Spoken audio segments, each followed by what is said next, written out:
Hello friends, मेरे dazzle classes में आप लोग का बहुत बहुत स्वागत करता हूं।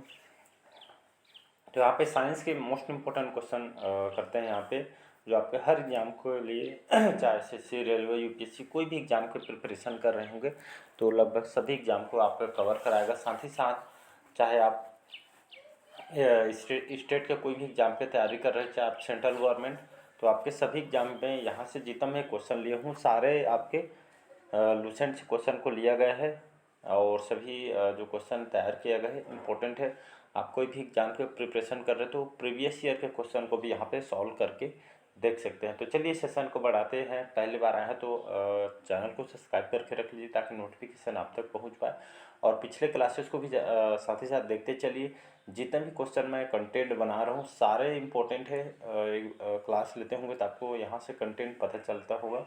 सारे क्वेश्चन आपके इम्पोर्टेंट है, एग्जाम में आए हुए क्वेश्चन है। तो चलिए सेशन को बढ़ाते आगे। तो पहला क्वेश्चन स्टार्ट करते हैं।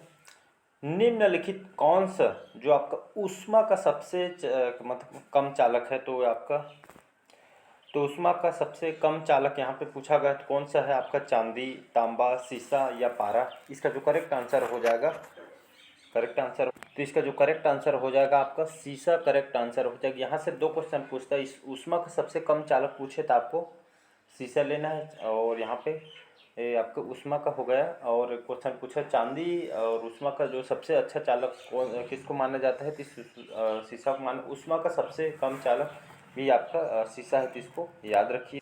तो आपका चांदी जो कि ऊष्मा का सबसे अच्छा चालक हो जाएगा और शीशा ऊष्मा का आपका सबसे कम चालक है। तो यहाँ से दो क्वेश्चन कंफ्यूज करते हैं तो इसको याद रखें। तो चांदी जो आपका ऊष्मा का सबसे अच्छा चालक माना जाता है और शीशा ऊष्मा का सबसे कम चालक है, तो इसको याद रखें।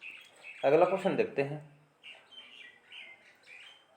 असफाल्ट के बारे में कौन सा कथन गलत है? तो आपके यहाँ अत्यधिक गाढ़ा, पॉलीक्लिनिक, खुशबूदार यौगिक का मिश्रण है, यह कार्बन डाइसल्फाइड में घुलनशील है, या आपके सारा विश्लेषण असफाल्ट रसायन के बारे में बताता है, या उपरोक्त में से सभी सत्य है? तो इसका जो करेक्ट आंसर हो जाएगा डी। तो असफाल्ट एक यहाँ पे कौन सा कथन यहाँ पे सही है, तो ये आपका उपरोक्त सभी करेक्ट आंसर हो जाएगा। तो ये धातु के बारे में बताया गया है। अगला क्वेश्चन देखते हैं। निम्न में से मिर्च के सोरे सोरे और बिना बुझे चूने का क्रमशः सूत्र कौन सा होगा? तो इसका जो करेक्ट आंसर हो जाएगा, यहाँ पे इन सभी का यहाँ पे सूत्र बोला गया, तो इसका जो करेक्ट आंसर हो जाएगा आपका डी ऑप्शन करेक्ट आंसर हो जाएगा। तो सोरे का ये वाला हो जाएगा NaNO3 और KNO3 आपका ये आपका बिना बुझे चूने का सूत्र आपका हो जाएगा ये वाला। तो इसको याद रखिए, आपका तीनों का सूत्र है, तो इसको याद रखिएगा। ये बिना बुझे चुना जो सूत्र है इसको बार बार कई एग्जाम में क्वेश्चन पूछता है, तो इसको याद रख। अगला क्वेश्चन है। निम्नलिखित कौन सा कण है जो परमाणु केंद्रक के चारों ओर घूमते हैं और ऋणात्मक रूप से आवेशित होते हैं? तो आपका इलेक्ट्रॉन, प्रोटॉन, पॉजिट्रॉन या न्यूट्रॉन? इसका जो करेक्ट आंसर हो जाएगा इलेक्ट्रॉन। ये आपका जो परमाणु के केंद्रक के आपके चारों ओर आपके घूमते हैं और ये आपके ऋणात्मक ऋण जो आपके आवेशित आपके होते हैं, तो इसको याद रखिएगा। अगला, किसी तत्व के रासायनिक गुण निम्न में से कौन सा तय करता है? तो प्रोटॉनों की संख्या, इलेक्ट्रॉनों की संख्या, न्यूट्रॉनों की संख्या या उपयुक्त सभी?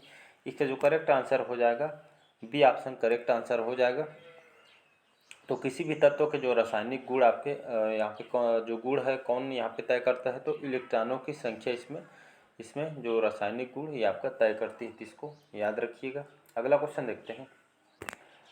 देखते हैं छठवां। तरल अवस्था में पाई जाने वाली अधातु कौन सी है? तो आपका ब्रोमीन, नाइट्रोजन, फ्लोरीन या फ्लोरीन? तो इसका जो करेक्ट आंसर हो जाएगा ब्रोमीन करेक्ट आंसर हो जाएगा। तो ब्रोमीन आपके कौन से समूह के अंतर्गत आता है? तो आपके हैलोजन समूह के अंतर्गत आता है, और यह आपका एकमात्र अधातु तत्व है जो सामान्य तापमान से भी तरल अवस्था में आपके रहता है, जिसको याद रखिए। ब्रोमीन इंपॉर्टेंट क्वेश्चन है। अगला क्वेश्चन देखते हैं। धातुओं के पृष्ठ पर एक उपयुक्त तरंगदैर्घ्य का प्रकाश पड़ने पर इलेक्ट्रॉनों के उत्प्रेक्षण की परिघटना को यहाँ पे क्या कहते हैं या किससे इसको परिभाषित करेंगे?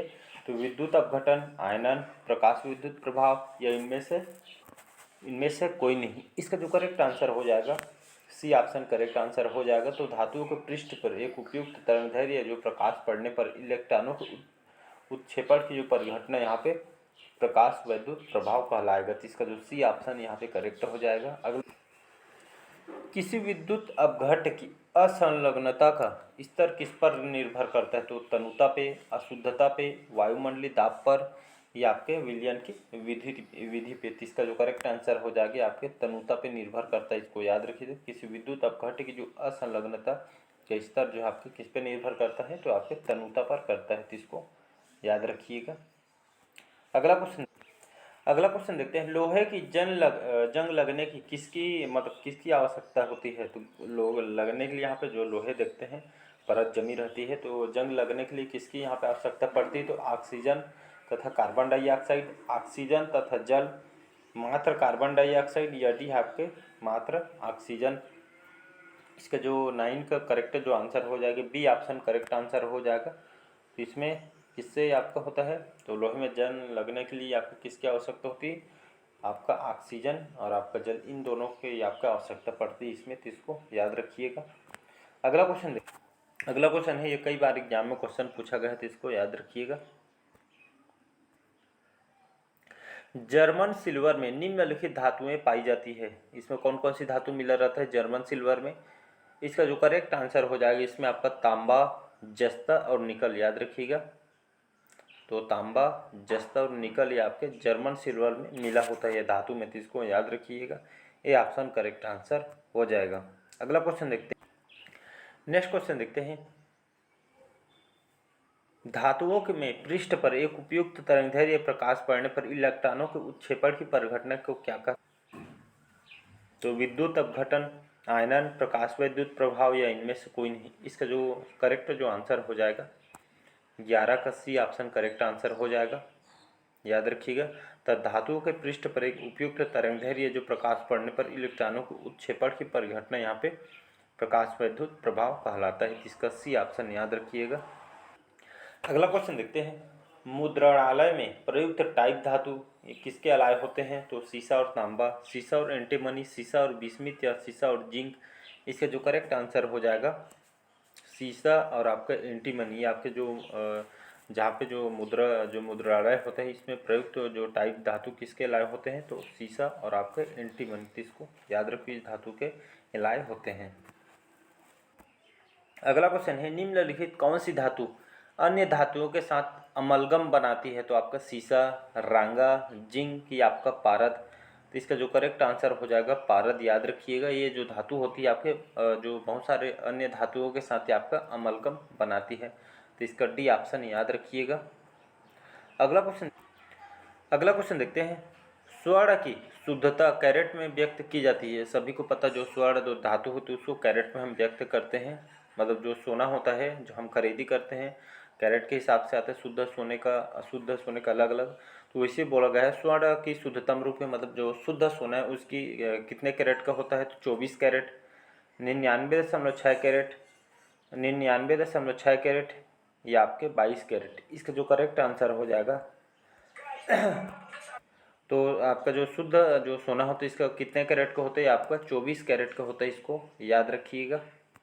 अगला क्वेश्चन देखते हैं। सीसा है एक आपका शुद्ध ठोस पदार्थ, अतिशीतित द्रव पदार्थ, जैल या बहुलक। तो इसका जो करेक्ट आंसर हो जाएगा सीसा जो आपके अतिशीतित द्रव पदार्थ है। तो इसको याद रखिएगा। अगला क्वेश्चन देखते हैं। सल्फ्यूरिक अम्ल है एक क्षार होता है, ये द्विक्षारकी होते हैं, त्रिक्षारकी या चतुक्षारकी। तो इसका जो करेक्ट आंसर हो जाएगा आपका सल्फ्यूरिक अम्ल जो आपका द्विक्षारिक होते हैं। इसको याद रखिएगा। बी ऑप्शन हो जाएगा। H2SO4 इसका फार्मूला है। तो सल्फ्यूरिक अम्ल ये द्विक्षारकी होते हैं, मतलब इसको याद रखिएगा। फार्मूला इसका होता है H2SO4। तो इसको भी याद। अगला क्वेश्चन है, किसी औद्योगिक क्षेत्र में अम्लीय वर्षा किस गैस के कारण होती है? तो carbon monoxide, carbon dioxide, sulphur dioxide या डी आपका मीथेन। इसका जो करेक्ट आंसर हो जाएगा सी ऑप्शन करेक्ट आंसर हो जाएगा।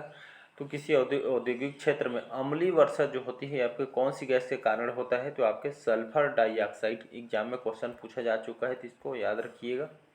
तो औद्योगिक क्षेत्र में जो अम्लीय वर्षा या जो होती है आपके कौन से गैस इसमें महत्वपूर्ण रोल निभाता है?